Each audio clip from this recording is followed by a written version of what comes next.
तुळजाभवानी हिंदवी स्वराज्य संस्थापक बहुजन प्रतिपालक छत्रपती शिवाजी महाराज आणि त्यांना घडवणाऱ्या राजमाता राष्ट्रमाता जिजाऊ माँसाहेब, भारतीय राज्यघटनेचे शिल्पकार विश्वभूषण महामानव भारतरत्न डॉक्टर बाबासाहेब आंबेडकर, हिंदू हृदय सम्राट वंदनीय बाळासाहेब ठाकरे, धर्मवीर आनंद दिघे साहेब या सर्वांना मानाचा मुजरा करते। मंचावर उपस्थित असणारे सन्माननीय खासदार नरेशजी मस्के साहेब, शिवसेनेचे उपनेते माननीय प्रकाशजी पाटील साहेब, तीनही उमेदवार माननीय संतोषजी शेट्टी साहेब, महेशजी चौगुले साहेब, शांतारामजी मोरे साहेब, मंचावरील सर्व मान्यवर, कारण प्रत्येकाचं नाव घेत बसले तर खूप वेळ होईल, आणि उपस्थित सर्व मुख्यमंत्र्यांच्या लाडक्या बहिणींनो आणि भावांनो, मौत का डर तो उसे लगता है जिसके कर्मों में दाग है। मौत का डर तो उसे लगता है जिसके कर्मों में दाग है। अरे हम तो बाला साहेब ठाकरे के शिवसैनिक हैं, हमारे तो खून में भी आग है। हिंदू हृदय सम्राट वंदनीय बाळासाहेब ठाकरे आणि धर्मवीर आनंद दिघे साहेब यांच्या विचारांचा स्वाभिमानी वारसा या महाराष्ट्रामध्ये जिवंत ठेवणाऱ्या स्वाभिमानी नेत्यांचं नाव आहे महाराष्ट्राचे मुख्यमंत्री माननीय एकनाथजी शिंदे साहेब। आज एक छोटीशी गोष्ट या ठिकाणी सांगते की एक आई होती, तिला एक सख्खा मुलगा आणि दुसरा मुलगा हा तिने सांभाळलेला होता। गावामध्ये एक जत्रा लागली, आईने काबाड कष्ट करून, विधवा आई होती, वडिलांचं छत्र हरपलेलं होतं, काबाड कष्ट करून 100 रुपये जमा केले। गावच्या जत्रेला जाण्यासाठी दोन्ही मुलांना 50-50 रुपये दिले। जाताना म्हणाली भाकर खाऊन जा। आई गडबडीमध्ये भाकर करताना त्यांच्या घरामध्ये सांडशी नव्हती, आईच्या हाताला चटका बसला, पण लेकराच्या भुकेपुढे हाताच्या चटक्याचा विचार न करता आईने दोन्ही पोरांना सारखं वाढलं। स्वतःच्या रक्ताच्या मुलालाही 50 रुपये दिले आणि सांभाळलेल्या मुलालाही 50 रुपये दिले। संध्याकाळी दोन्ही मुलं परत आली, सख्खा असून सुद्धा तिच्या रक्ताच्या मुलानं ते 50 रुपये जिलेबी खाण्यात, तिथं पाळण्यामध्ये बसण्यात आणि बाकीच्या सगळ्या गोष्टी करण्यामध्ये वाया घालवलेल्या होत्या। त्यांनी खेळणी आणलेली होती। सांभाळलेल्या मुलाला आईने विचारलं की बाळा तू 50 रुपयांचं काय केलंस, तेव्हा तिचा रक्ताचा नसला तरी सुद्धा तिच्या वेदनांची जाणीव असणाऱ्या त्या सांभाळलेल्या मुलानं रडत रडत पाठीमागचे दोन्ही हात पुढे केले आणि सांगितलं की आई तू मला 50 रुपये दिलेस, मी जिलेबी खाल्ली नाही, मी पाळण्यात बसलो नाही, मी फुगा घेतला नाही, मी खेळणी घेतली नाही, पण पुन्हा तुझे हात भाजू नयेत म्हणून सांडशी आणली आहे त्या पैशातून। आज या महाराष्ट्रामध्ये तेच दिसतंय की एका बाजूला रक्ताचा वारसा असणारे उद्धवजी ठाकरे हे बाळासाहेब ठाकरेंचे विचार बुडवण्याचं काम करतायत आणि विचारांचा वारसा सांभाळणारे एकनाथजी शिंदे साहेब हे स्वतःच्या हाताला चटके लागले तरी चालतील, पण हिंदुत्वाचा भगवा उंच फडकला पाहिजे यासाठी ते परिश्रम करत आहेत। आणि म्हणूनच उद्धवजी ठाकरे आपण दारोदार काँग्रेसच्या पुढे मुख्यमंत्री पद मागून आपण लाचार पुत्र ठरलात, पण एकनाथजी शिंदे साहेबांनी हिंदुत्वासाठी धाडस करून ते बाळासाहेब ठाकरेंचे विचार पुत्र ठरले, हे आम्हाला अभिमानाने सांगावंसं वाटतं। आज सगळ्या महाराष्ट्रामध्ये जाईल तिथे लाडक्या बहिणींचा बोलबाला आहे। प्रत्येक घरातल्या गोरगरीब महिलेला कधी ना कधी तरी वाटलेलं असतं की अरे एखाद्या पाहुण्याच्या लग्नात जरी गेलं तर ज्या बाईचं माहेर तालेवार असतं तिला जरा भारीतली साडी देतात आणि जिचा भाऊ गरीब असतो तिला हलक्यातल्या साडीवरती बोलवण करतात। पण आता आम्हाला कोणालाही घाबरायचं कारण नाही, कारण कॉलर टाईट करून महाराष्ट्रातली प्रत्येक महिला म्हणणार आहे की अरे कुणीही मला समजू नका हलकी, कारण मी आहे मुख्यमंत्र्यांची बहीण लाडकी। अशा पद्धतीनं प्रत्येक महिलेला लाडकी बहीण म्हणण्याचा दर्जा हा महाराष्ट्राचे मुख्यमंत्री एकनाथजी शिंदे साहेबांनी दिला।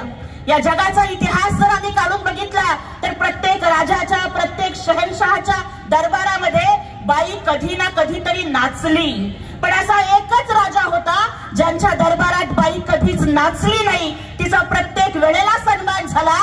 त्या राजाचं नाव छत्रपती शिवाजी महाराज। कारण माँसाहेब जिजाऊंनी शिवबाला शिकवलं होतं की शिवबा अरे तुला बायका नाचवायच्या नाहीयेत तर तुला बायका वाचवायच्या आहेत। आणि आज त्याच तत्वांच्या वरती आमचे मुख्यमंत्री एकनाथजी शिंदे साहेब चालतात। याचा मला अभिमान वाटतो. अरे ज्याप्रमाणे लेकराला दूध पाजण्यासाठी हिरकणीनं रायगडचा कडा अंधारा रात्रीत जीवाची पर्वा न करता उतरला होता आणि शिक्षा न करता महाराजांनी तिचा साडी चोळी देऊन सन्मान केला होता, एवढ्या स्वराज्याच्या धनानं हिरकणी सारख्या गोरगरिबाच्या माऊलीला बहीण म्हणावं, त्याच पद्धतीनं या महाराष्ट्राचे मुख्यमंत्री एकनाथजी शिंदे साहेबांनी या महाराष्ट्रातल्या 2,30,00,000 बहिणींना स्वतःची बहीण मानलंय. अरे माणसाच्या घराच्या बाहेर किती कार उभे आहेत, माणसाचा बंगला किती मोठा आहे, याच्यावरून तो श्रीमंत ठरत नसतो. त्याला बहिणी किती आहेत आणि त्याला मुली किती आहेत याच्यावरून तो श्रीमंत ठरत असतो. आणि म्हणून जर बघितलं तर एकनाथजी शिंदे साहेब हे महाराष्ट्रातले सगळ्यात श्रीमंत भाऊ आहेत, कारण त्यांच्या मनगटावरती करोडो बहिणींनी राख्या बांधलेल्या आहेत. असा हा श्रीमंत मनाचा भाऊ आम्हाला मिळाला, हे आमचं नशीब आहे. संपूर्ण महाराष्ट्रात ही योजना राबवताना मी फिरले, एक महिलांनी आपली गाऱ्हाणी सांगितली. मला सोलापुरात एक बाई भेटली आणि तिने सांगितलं की 2 वेळेला हार्ट अटॅक आला, डॉक्टरांनी ज्या गोळ्या लिहून दिल्या महिन्याला 1,500-2,000 हजार जातात, पोरग बिगारी काम करतं, 2 वेळेसची भाकरी पुरत नाही म्हणून ठरवलं गोळ्यांवरती पैसा घालवायला नको, देव जेवढे दिवस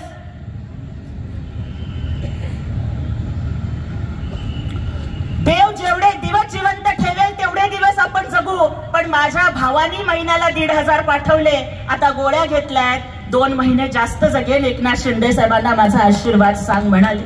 अशा कितीतरी लाडक्या बहिणींचे आशीर्वाद साहेबांच्या सोबत आहेत. साहेबांनी लेक लाडकी लखपती योजना सुरू केली की मुलगी जन्माला आली की ₹1,00,000 मिळतील. मुलीच्या शिक्षणाची काळजी आता मिटली, कारण तुमच्या मुलींच्या शिक्षणाची फी तुमचे भाऊ एकनाथजी शिंदे साहेब भरणार आहेत. अन्नपूर्णा योजना, वर्षाला 3 सिलेंडर मिळणार आहेत. त्याचबरोबर लाडका भाऊ म्हणजे युवा कार्य प्रशिक्षण योजना, प्रत्येक शिकलेल्या मुलाला नोकरी मिळणार आहे. हे सगळं एकनाथजी शिंदे साहेबांनी केलं. पण आज काही लोक आमच्यावरती भेदभावाचा आरोप करतात. त्यांना मला ठणकावून सांगायचंय, 1 वर्षापूर्वी कोल्हापूरमध्ये बुरखा घातलेली फरीन सादिक मकुभाई नावाची बाई हातामध्ये 2.5 महिन्यांचं बाळ घेऊन आली आहे. मी स्वतः अनुभवलेला प्रसंग सांगते. कोल्हापूरमध्ये तणावग्रस्त परिस्थिती होती आणि एक मुस्लिम महिला बुरख्यात 2.5 महिन्याचं बाळ घेऊन स्टेजवर येते आणि सांगते की अरे पहिलंच बाळ होतं, आई म्हणून मा म्हणून हाक मारायच्या आधीच लेकरानं दूध पिणं बंद केलं, वाटलं आता माझं लेकरू अल्लाह को प्यारा हो जाएगा.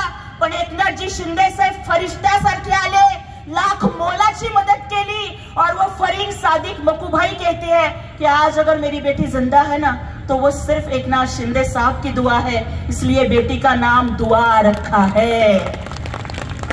मला सांगा, एकनाथजी शिंदे साहेबांना माहिती है कि दर्द का कोई धर्म नहीं होता और मरहम का कोई मजहब नहीं होता. आणि म्हणून एकनाथजी शिंदे साहेबांचं नेतृत्व असं म्हणतं की उसे गीता में भगवान न मिला, उसे कुरान में ईमान न मिला, उस इंसान को आसमान में खुदा क्या मिलेगा, जिसको इंसान में इंसान न मिला. त्यामुळे आमचे नेते एकनाथजी शिंदे साहेब हे माणसातलं माणूस पण शोधणारं नेतृत्व आहे, माणुसकीची पूजा बांधणारं नेतृत्व आहे, देव माणूस असणारं व्यक्तिमत्व आहे. आणि म्हणून येणाऱ्या 20 तारखेला माननीय मुख्यमंत्री एकनाथजी शिंदे साहेब आपणा सगळ्यांचे लाडके भाऊ यांचे हात बळकट करण्यासाठी आपल्याला या भिवंडी पूर्व असेल, भिवंडी ग्रामीण असेल आणि भिवंडी पश्चिमचे 3ही उमेदवार माननीय संतोष मंजय्या शेट्टीजी, माननीय महेशजी प्रभाकर चौगुले आणि माननीय शांतारामजी मोरे यांच्या धनुष्यबाण आणि कमळ या चिन्हावरचं बटन दाबून त्यांना विजयी करायचंय. मला आताच इथे सांगितलं की इथं तेलुगू भाषिक खूप आहे. నేను पण ఒక తెలుగు బిడ్డనే ఉన్నా, సోలాపూర్ నుండి వచ్చిన आणि నా ఉన్నా మన అందరు తెలుగు మనుషులకి నాకు ఇదే చెప్పేడున్నది, మన తెలుగు మతాలు, మన అభిమాన, మన ధర్మ, మన సంస్కృతిదే అగర్ మనకు రక్షణ చేసేది ఉంటే మనకు एकनाथ शिंदे साहेब शिवाय पर्याय లేదు. వచ్చేటి ప్రత్యేక మనిషికి చెప్పర్రి, ఏ బిడ్డ ఇది మేరా అడ్డా. आणि ते तुम्ही सगळेजण करणार आहात याचा मला अभिमान वाटतो. महिलांच्यासाठी आणखीन एक महत्त्वाची गोष्ट, प्रत्येक महिलेला हा प्रश्न कधी ना कधीतरी पडलेला असतो की मांग मेरी लेकिन सिंदूर तुम्हारे नाम का, गला मेरा लेकिन मंगलसूत्र तुम्हारे नाम का, हाथ मेरे लेकिन कंगन तुम्हारे नाम के. पाँव मेरे लेकिन पायल तुम्हारे नाम की, इतना ही क्या, कोख मेरी, खून मेरा, दूध मेरा, लेकिन बच्चा तुम्हारे नाम का। अरे इतना तो बता दो कि जिंदगी में क्या है हमारे नाम का। 9 महिने 9 दिवस पोटात सांभाळलेल्या लेकराला सुद्धा आपलं नाव लागत नव्हतं। आपले भाऊ एकनाथ शिंदे साहेबांनी कायदा केला ताई, की आता प्रत्येक व्यक्तीला प्रत्येक सरकारी कागदपत्रावर बापाच्या नावाच्या आधी आईचं नाव लावावं लागणार आहे। हा कायदा तुमचे भाऊ एकनाथ शिंदे साहेबांनी केला आणि सुरुवात स्वतःपासून केली। आज मुख्यमंत्र्यांच्या ऑफिसवरती पाठी झळकते की एकनाथ गंगूबाई संभाजीराव शिंदे, हा सन्मान जिजाऊचा आहे, हा सन्मान सावित्रीमाईचा आहे, हा सन्मान रमाईचा आहे, हा सन्मान प्रत्येक आईचा आहे। आणि म्हणून असं संवेदनशील नेतृत्व, ज्या नेतृत्वानं मागच्या 2.5 वर्षामध्ये 40,000 पेशंटना 350 कोटी रुपये वाटले, असं नेतृत्व ज्यांनी महात्मा फुले आरोग्य योजनेची मर्यादा 1.5 लाखावरनं 5 लाख केली, असं नेतृत्व ज्यांनी महिलाला एसटी मध्ये अर्ध तिकीट दिलं, असं नेतृत्व जे म्हणजे 18 तास काम करतं, झोपत नाही, असं नेतृत्व ज्यांच्या काळामध्ये वर्षा VIP लोकांचं नाही तर प्रत्येक गरीबाचं हक्काचं स्थान बनला, अशा नेतृत्वाचे हात बळकट करण्यासाठी येणाऱ्या 20 तारखेला धनुष्यबाण आणि कमळ या चिन्हापूरचं बटन दाबून आपण आपल्या 3ही उमेदवाराला विजयी करावं आणि भिवंडीच्या 3ही मतदारसंघावरती भगवा फडकवावा, एवढंच आवाहन मी या ठिकाणी करते। आणि शेवटी एवढंच सांगते की तप्त मौसम में ठंडी हवा मिल गई, हमारे हर तकलीफ को दवा मिल गई, और जब से एकनाथ जी शिंदे साहब मुख्यमंत्री बने ऐसा लगा की हमें भगवान की दुआ मिल गई। अशा पद्धतीचं काम मुख्यमंत्री साहेबांचं आहे, त्यांच्या पाठीशी आपण उभं राहावं एवढीच विनंती करते आणि थांबते। जय हिंद, जय महाराष्ट्र, जय शिवराय, जय भीम।